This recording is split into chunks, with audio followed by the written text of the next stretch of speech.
Sayyidina Muhammadin wa ala alihi washabihi ajma'in amma ba'du. Surat Al-Mujadilah niku maknane nerangno wong wedok sing bantah nang Kanjeng Nabi. Kok bantah ngono ya enggak. Cara saiki curhat, curhat nang Kanjeng Nabi. Mulai awal qad sami Allahu qawla allati tujadiluka fi zawjiha wa tashtaki ila Allah wallahu sami'un wallahu yasma'u tahawurakuma innallaha sami'un basir. Gusti Allah benar-benar ngerungu. Allah telah mendengarkan ucapannya wanita yang curhat atau wawancara denganmu. Urusan apa? Urusan suaminya. Dan dia mengeluh kepada Allah, dan keluhan itu oleh Allah didengar.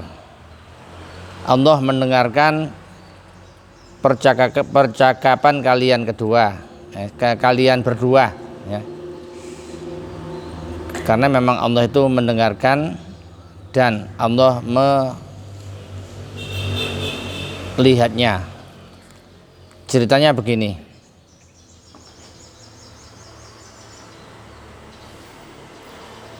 Ada wanita yang namanya Khawlah binti Sa'labah bin Malik bin Ad-Dakhsyam Al-Ansariyah, ya, orang Madinah maksudnya. Dia dinikahi oleh Aus bin Somit Al-Ansari. Ya, ketika Khawlah sholat, ini oleh suaminya diperhatikan. Memang tubuh yang aduhai, ya, diperhatikan. Kemudian kedua matanya tertuju pada dua pantatnya, dua pinggulnya maksudnya. Terus dia merasa tertarik, padahal istrinya masih dalam keadaan sholat. Nyen wong lanang gampang gak betahan, sing lanang sing wedok sik rukuan butuh njaluk ditarik rukuhe ya. Ketika ia sudah menyelesaikan sholatnya, salam, diajak oleh suaminya untuk berhubungan suami istri. Kemudian dia tidak mau, dan suaminya tersebut emosi, marah-marah. Memang suaminya ini agak sedikit senting, ya, mudah tertarik terhadap wanita, suka memperhatikan wanita dan mudah tertarik.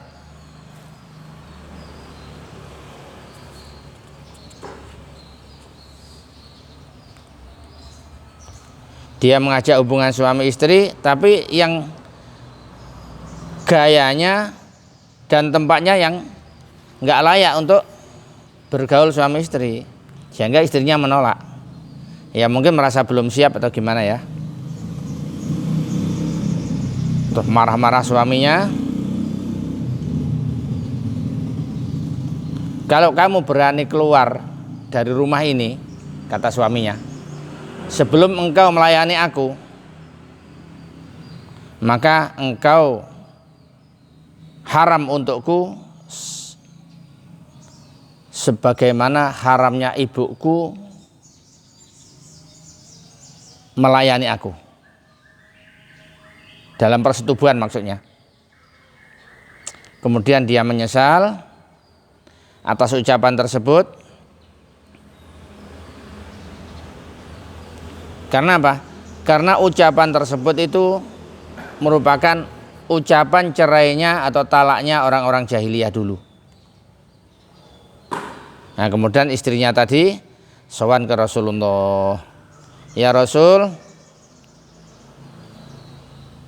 sesungguhnya Aus menikahi aku ketika itu aku masih muda, dan aku tergolong wanita yang banyak penggemarnya. Tetapi setelah umurku tua dan aku telah melahirkan banyak anak, aku dianggap seperti ibunya sendiri. Padahal anakku banyak yang kecil-kecil. Kalau anakku tak ikutkan suamiku aus, pasti akan diterlantarkan. Tapi kalau saya rawat sendiri, anakku pasti kelaparan karena aku wanita yang tidak mampu. Apa kata Rasul pada Khawlah tadi? Hurrimti alaihi, engkau haram untuk melayani suamimu, atau engkau telah diharamkan oleh Allah untuk suamimu. Terus katanya Khawlah, ya Rasul, ma dzakarat talaqon, dia tidak menyebutkan talak, cuma menyebutkan engkau haram aku pergauli seperti haramku mempergauli ibuku sendiri. Dia nggak menyebutkan tolak, ya, nggak menyebutkan tolak, ya. Dan sesungguhnya dia adalah ayah dari anak-anakku, dan aku sangat mencintainya. Masa gitu diharamkan? Kata Rasulullah, hurrimti alaihi, engkau diharamkan untuk melayani dia. Ya kalau begitu ya Rasul, asyku ilallah, aku akan mengadu kepada Allah tentang kesengsaraanku ini, tentang hidup sialku ini. Jadi setiap Rasulullah bersabda kepada dia, engkau diharamkan untuknya, dia berbisik dan mengadu kepada Allah dan mengangkat atau memandangkan wajahnya ke langit seraya mengatakan Allahumma inni ashku ilaik, ya Allah, aku menatapmu dan mengeluh kepadamu, tidak kepada orang yang lain, bukan kepada siapa-siapa. Fa'anzil ala lisannya, bagi Allah, turunkanlah lewat lisan nabimu ya Allah untuk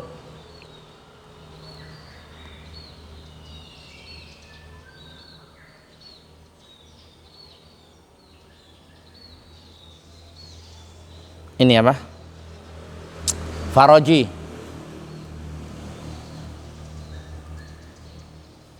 jalan keluarku. Bagaimana jalan keluarku yang seperti ini? Aku menemui jalan buntu. Tolong diberikan jalan keluar ya Allah. Setelah ia berdoa seperti itu, doanya diterima oleh Allah, maka wajah Rasulullah berubah menjadi kayak orang ketakutan gitu. Terus ayat ini yang turun. Jadi Rasulullah kalau menerima wahyu kan kayak orang yang hampir-hampir pingsan gitu, dari beratnya menerima wahyu itu. Kemudian Rasulullah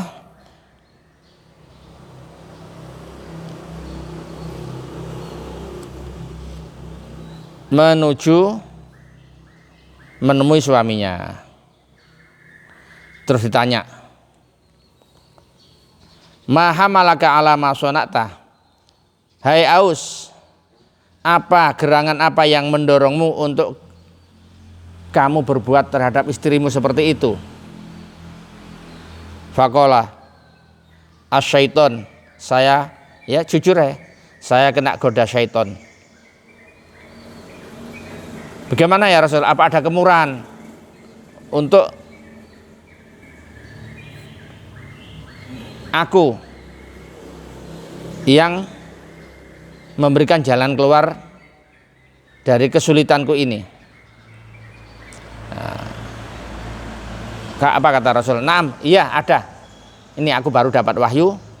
Qad sami Allahu qaulal lati tujadiluka fi zawjiha wa tashtaki ilallah wallahu yasma'u tahawurakuma innallaha sami'un basir.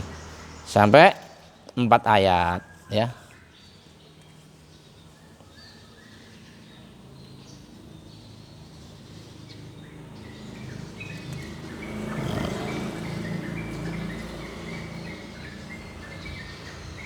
Terus ditanya oleh Rasul,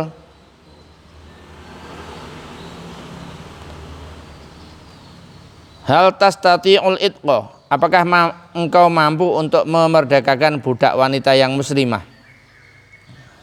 Tapi di situ nggak disebut situ. Kalau ini saya tambahi pendapatnya Imam Syafi'i, harus wanita yang muslimah, budak perempuan yang muslimah, mukminah ya, yang mukminah.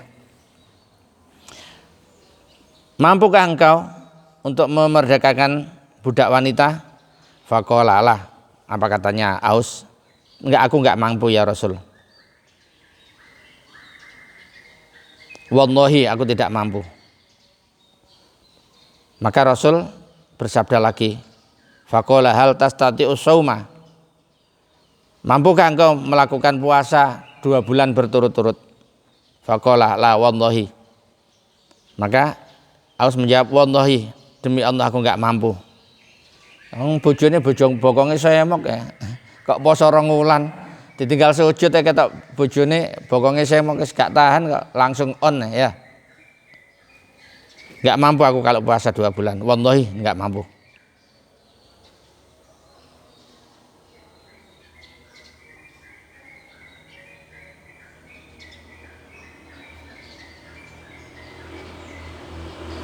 Andai kata aku sehari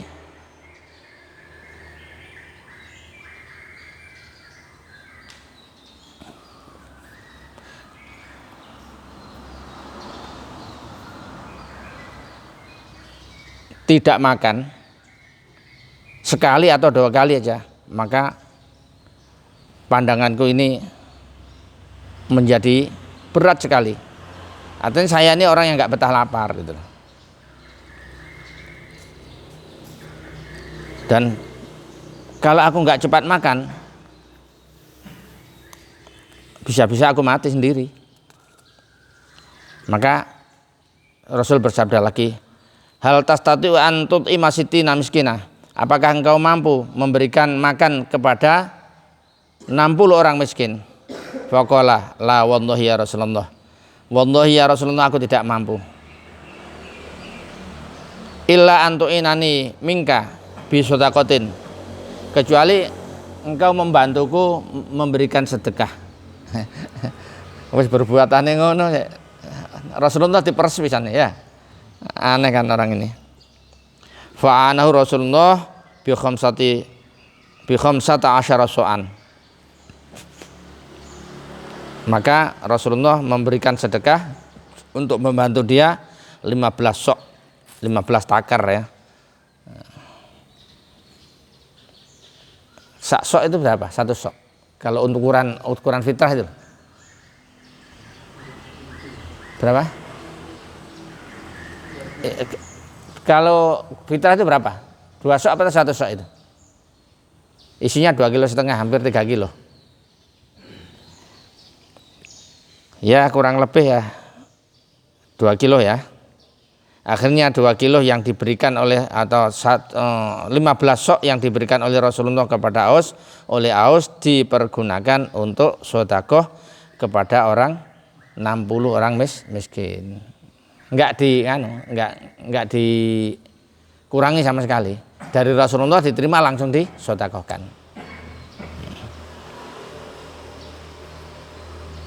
Maka terus ayatnya alladzina yudhahiruna minkum min nisaihim ma hunna ummahatihim.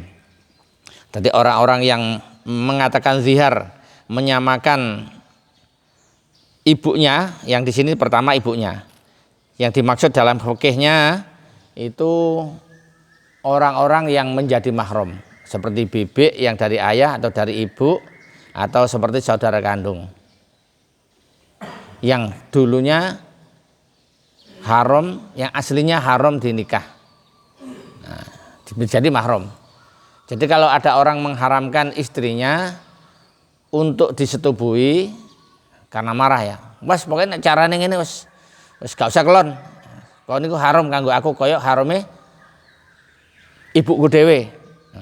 Sudah kalau begitu aku nggak mau nyetubuhi engkau karena engkau sudah haram untukku, seperti aku haram menyetubuhi ibuku, bibikku, saudara kandungku.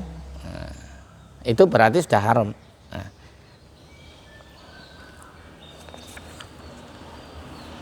Lah orang yang seperti ini itu kalau ada niatan tolak ya harus bersih tolaknya, dilaksanakan tolaknya.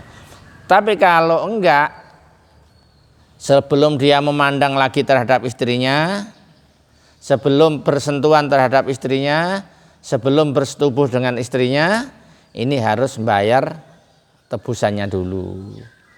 Yang pertama tadi apa? Memerdekakan budak wanita yang mukminah. Kalau enggak mampu, pindah ke puasa 2 bulan berturut-turut. Kalau tidak mampu, memberikan makan atau bersedekah kepada orang 60 miskin, iya orang miskin.